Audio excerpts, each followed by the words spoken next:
show an unrelenting care. And once we reach that point, well, maybe we would even have Android psychotherapists. But for that, it will still take quite a while. For now, at least, I limit myself to the use, though still daily, of Cloud Pro of Entropy, which is occasionally Copilot.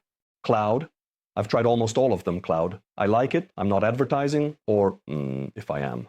Even in this case, I don't receive endorsements from anyone, or money from anyone, alas.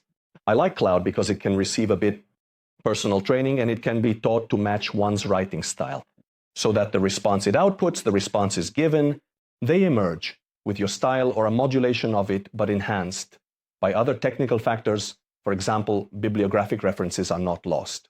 In any case, it almost never happens that I copy and paste the results that Cloud offers me. I always proceed to reread, intercept any inaccuracies. I rework the syntax. In short, as they say, the rinse to which we subject it, as that other Alessandro used to say. Therefore, it is necessary to understand, and I would also say to teach, in schools perhaps, and by giving some small courses to children, starting from elementary school, what the opportunities and risks are of something that will be completely integrated into their lives, even the elderly.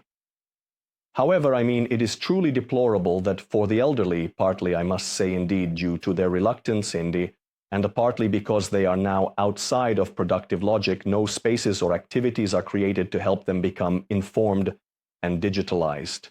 I mean, in short, all these people, young and not so young, need to be helped, educated to understand that first and foremost, AI, at least as it is now, is not an autonomous thing.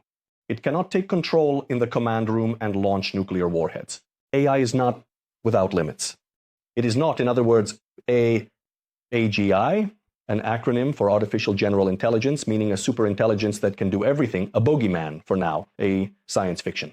We are not even close to having developed such an AI, the kind that in our catastrophic fantasies, delightfully fueled by science fiction cinema, takes power and, being devoid of ethics and morals as it is, proceeds to our elimination or to our extreme limitation, thinning us out, as if we were its pets. Now, keeping in mind that, I repeat, the AI we have today is not capable of doing this, I would quote word for word a sentence by Francesca Rossi, who, indeed, has 30 years of AI research behind her and from Balance, which, I reiterate, is this one here I have drawn many of these reflections of mine on the subject. AI, says Rossi, AI is neither ethical nor unethical, but it is the entire ecosystem around AI and therefore the set of various stakeholders that must behave ethically. End of quote. So the problem must be brought back to the human, primarily to an entirely human narrative that demonizes AI and associates it with social catastrophes or robotic apocalypses or things like that. Yes, because it's also important to remember that until there are androids equipped with a general AI, and there won't be many of these androids, everything remains truly on a purely fantasy level. That is exactly like the internet during the ARPANET days, which was something for a few technicians and military personnel until the domestic spread of the PC.